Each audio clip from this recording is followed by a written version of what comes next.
Hi medias இன்றைக்கி வந்து பார்த்திங்கன்னா கபீஸ் குட்டிக்கு லஞ்ச் பாக்ஸ் வந்து தேங்காய் சாப்பாடு கிளறி கொடுத்துட்டேன். எப்பயுமே எங்களுக்குன்னு நான் என்ன சமைக்கணுமோ அதையே போட்டு கொடுத்துருவேன். சரி இன்றைக்காவது பையனுக்கு கிளறின சாப்பாடு கொடுத்து விடலாமே அப்படின்ட்டு தேங்காய் சாப்பாடு செஞ்சுட்டேன்.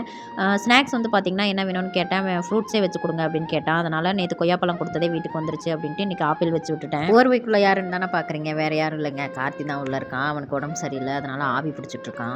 கார்த்திக்கு வேறு உடம்பு சரியில்லை, அதனால் பாப்பா வந்து ரசம் கொண்டு வந்திருந்தா அதையே அவன் சாப்பிட்டுக்கிறேன் அப்படின்னு சொல்லிட்டா. வேறு ஏதாவது பஜ்ஜி போண்டா மாதிரி வேணும்னு கேட்டதுனால வெங்காயத்தை மட்டும் வெட்டி போட்டு பஜ்ஜி சுட்டு எடுத்து வச்சுட்டேன். எனக்கு வந்து பார்த்திங்கன்னா தேங்காய் சாப்பாடும் பஜ்ஜியும் எடுத்துக்கிட்டேன். கார்த்திக்கு வந்து பார்த்திங்கன்னா சாப்பாடும் ரசமும் எடுத்து வச்சுக்கிட்டேன். சாப்பிட்டு முடிச்சுட்டு நானும் கார்த்தியும் சின்ன பையனும் வெளியே கிளம்பிட்டோம். எங்கேன்னு பார்த்தீங்கன்னா அவனுக்கு ரொம்ப முடியலைங்க, அதனால் ஹாஸ்பிட்டல் வரைக்கும் போயிட்டு வந்துடலாம் அப்படின்னு சொல்லிட்டு ஹாஸ்பிட்டலுக்கு கிளம்பிட்டோம். டாக்டர்கிட்ட பேசிட்டு கார்த்தி வெளியே வந்ததும் என்னடா சொன்னாங்க அப்படின்னா, ஊசி போட சொன்னாங்க. எத்தனை ஊசி தான்? ஒரு ஊசி தான் அப்படின்னு சொல்லிட்டு சிரித்தான்.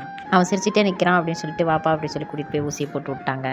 மருந்தெல்லாம் வாங்கிட்டு வீட்டுக்கு கிளம்பிட்டோம். ஸோ வீட்டுக்கு வந்ததுமே கார்த்தி வந்து பார்த்திங்கன்னா டீ வேணும் அப்படின்னு கேட்டான். சரி அப்படின்னு சொல்லிட்டு நானும் டீயை வச்சுட்டேன்.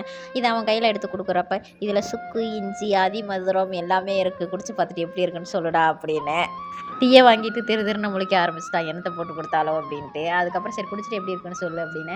குடிக்காமலே நல்லா இருக்குது சூப்பர் வாவ் அப்படின்னா. அதுக்கப்புறம் டே குடிச்சிட்டு சொல்லுடா அப்படின்னு சொன்னேன். குடிச்சிட்டு வாந்தி எடுக்கிற மாதிரி பண்ணான். ஆனால் நல்லா தான் இருந்துச்சு டீ. உடம்பே சரியில்லைனாலும் இவனோட சேட்டை மட்டும் குறையவே மாட்டேங்குது. ஓகே மீடியாஸ், வீடியோ பிடிச்சிருந்தா மறக்காமல் லைக் பண்ணிக்கோங்க, நம்மளோட சேனலை ஃபாலோ பண்ணிக்கோங்க.